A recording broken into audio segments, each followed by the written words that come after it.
कोलकाता के डॉक्टर बिटिया वाले केस को लेकर आरोपी संजय रॉय ने सीबीआई के हाथ सौंप दिया है सबसे अहम वीडियो। उस रात उसने मोबाइल फोन में रिकॉर्ड किया था लगभग 3 घंटे का पूरा दरिंदगी का वीडियो। संजय रॉय ने रोते हुए सीबीआई के हाथों सौंपा पूरा का पूरा वीडियो। एक के बाद एक बड़े खुलासे के बाद में अब हो गया है एक बड़े रैकेट का पर्दाफाश। वीडियो देखकर सीबीआई की आंखों से भी छलके आंसू।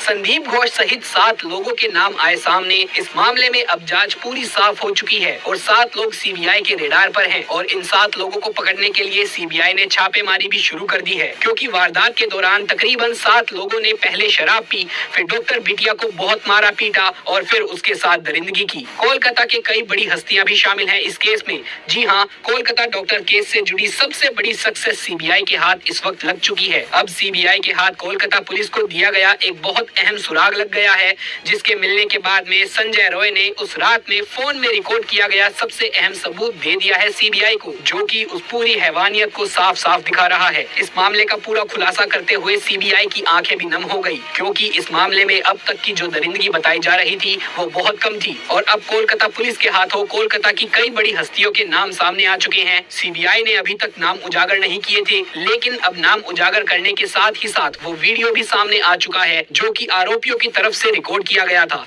दोस्तों, इस वीडियो को देखने के बाद में आपकी आंखें भी नम हो जाने वाली हैं। देश की वो बिटिया जिसका न्याय का इंतजार पूरा का पूरा हिंदुस्तान कर रहा है, कोलकाता सहित पूरे देश में जिसको लेकर के हर रोज हर एक इंसान इंसाफ की मांग कर रहा है। हर वक्त वो बस यही जानना चाहता है कि आखिर उस दिन उस बिटिया के साथ हुआ क्या था। उन लोगों की आंखें भी इस वीडियो को देख करके नम हो जाने वाली है। कौन है इस घटना के लिए जिम्मेदार? इसके लिए हम ही जिम्मेदार हैं, क्योंकि हमें अन्याय के खिलाफ आवाज उठानी ही नहीं आती।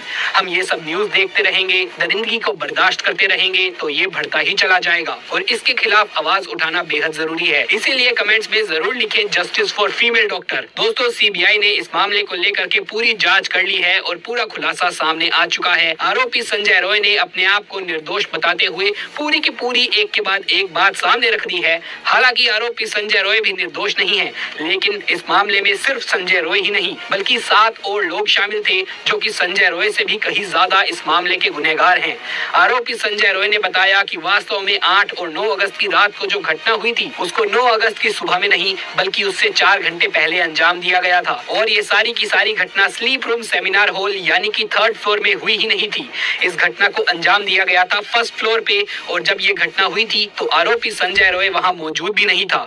जैसा कि पहले भी सीसीटीवी में देखा गया था, आरोपी संजय रॉय 4 बजे के आसपास अस्पताल में पहुंचा था और वहां वो अचानक से नहीं पहुंचा था। उसकी गाड़ी चलाने के तरीके से और उसके सीधा वारदात वाली जगह पे पहुंच जाने से ये साफ होता है कि संजय रॉय को जानकारी देकर किसी और ने वहां बुलाया था, यानी कि जो पूरी दरिंदगी की गई थी वो किसी और ने की थी और आरोपी संजय रॉय को इस मामले में बाद में शामिल किया गया था। आरोपी संजय रॉय ने खुलासा करके कहा कि ये सारी घटना को 1st फ्लोर पर अंजाम दिया गया था और अब तक अंदाजा 4 बजे का लगाया जा रहा था, लेकिन संजय ने बताया कि उससे 3 घंटे पहले ही पूरी वारदात को अंजाम दिया गया था। 4 लोग सबसे पहले डॉक्टर बिटिया को वहां लेकर के गए और इसके साथ ही वहां पर उसे पहले बहुत गलत तरीके से टॉर्चर किया गया।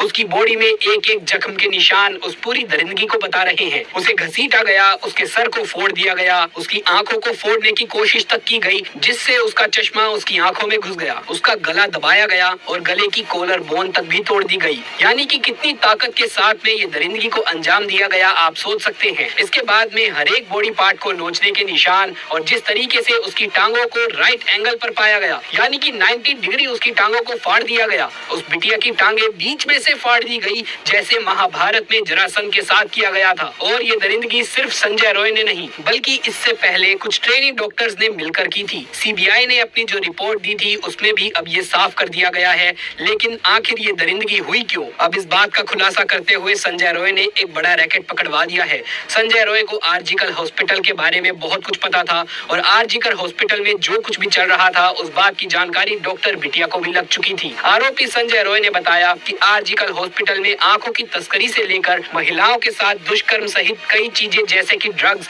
और इन सब चीजों की तस्करी होती थी और यहाँ पर गलत काम होते थे और ये गलत काम आज से नहीं बल्कि लंबे समय से होते आ रहे थे, जिसके सबूत संदीप घोष सहित कई लोगों के घर से बरामद किए जा चुके हैं और इस बात की जानकारी डॉक्टर बिटिया को लग चुकी थी, जिसको लेकर के उसने अपनी आवाज उठाने की कोशिश करी थी। हालांकि इस बात की जानकारी और भी पहले कई लोगों को लग चुकी थी, लेकिन किसी ने आवाज उठाने की हिम्मत नहीं करी और जिसने आवाज उठाई वो डॉक्टर बिटिया की तरह ही उस रैकेट के हत्थे चढ़ गया। पहले भी ऐसे कई मामले इस हॉस्पिटल में हुए हैं जिन्हें पहले भी मारा जा चुका है। साथ ही संजय ने कहा कि अगर डॉक्टर बिटिया को रोका ना जाता तो वो जल्द ही इस मामले की कंप्लेंट बड़े दर्जे पर कर देती और इसी वजह से उसे एक लंबे समय से टॉर्चर किया जा रहा था, उसे हर संभव तरीके से दबाव में लिया जा रहा था, उसे इंटर्नशिप पूरी करने से रोका जा रहा था, 26-26 घंटे की ड्यूटी लगाई जा रही थी और उसे ड्यूटी के बीच में भी टॉर्चर किया जा रहा था और ये टॉर्चर लंबे समय से चलता आ रहा था। इसके बावजूद भी इस बात की भनक किसी को नहीं लगी क्योंकि वास्तव में संजय रॉय कोलकाता पुलिस का आदमी था। बेचारी बिटिया रिपोर्ट करे भी तो किससे करे,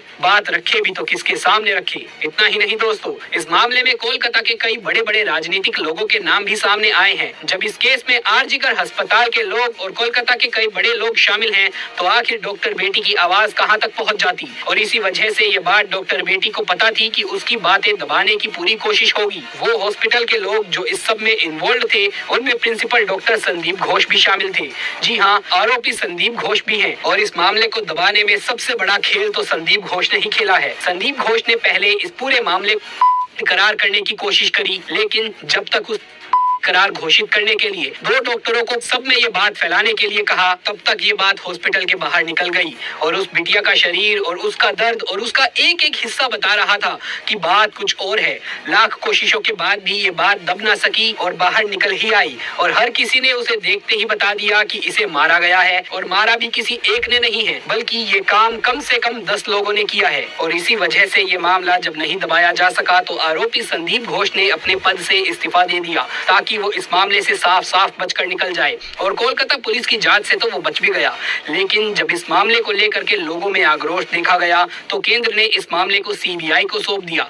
जनता मान रही थी कि सीबीआई को भी इस मामले में अब कोई सबूत नहीं मिलेंगे क्योंकि जहां पर ये वारदात हुई थी फर्स्ट फ्लोर पर वो निर्माण अधीन था और इस केस के बाद में रिनोवेशन के नाम पर वहां पर सारे सबूत भी मिटा दिए गए और पूरा मामला दबाने की कोशिश की गई। लेकिन सीबीआई के हाथ लग गया अहम सबूत जो कि आरोपी संजय रॉय के मुंह से गलती से निकल गया और जैसे ही ये बात आरोपी संजय रॉय के मुंह से गलती से निकली ये बात सीबीआई को समझ में आ गई कि वास्तव में ये केस उतना भी सीधा नहीं है जितना उन्हें दिख रहा है और तुरंत वो मोबाइल फोन का वीडियो सीबीआई ने बरामद किया जिसे देखने के बाद में सीबीआई के भी तोते उड़ गए। सीबीआई भी चकरा गई कि कैसे पूरे मामले को घुमा दिया गया जबकि संदीप घोष एक डॉक्टर होने के नाते अच्छे तरीके से जानते थे कि जहाँ पर वारदात को अंजाम दिया गया था उस जगह पर सबूतों को नहीं मिटाना चाहिए क्योंकि वो क्राइम सीन होते हैं और क्राइम सीन से छेड़छाड़ नहीं की जाती। लेकिन जानबूझकर पूरे मामले को मिटाया गया। इस बात का आरोप लगाते हुए सीबीआई ने संदीप घोष से जब पूछताछ की तो बात आई ह्यूमन ऑर्गन तस्करी की और ह्यूमन ऑर्गन तस्करी से जुड़ी हुई कई और चीजों की बातें भी सामने आई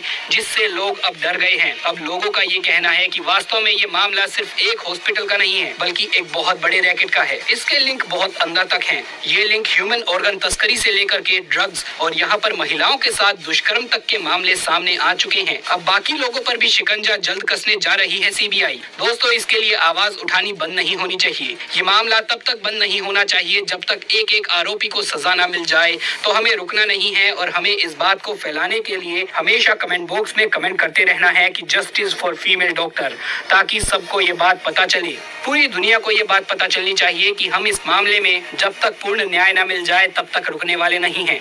इसीलिए इस वीडियो को जितना हो सके उतना ज्यादा अपने दोस्तों और रिश्तेदारों में शेयर करें। जल्द मुलाकात होगी अगली वीडियो में। जय हिंद, जय भारत।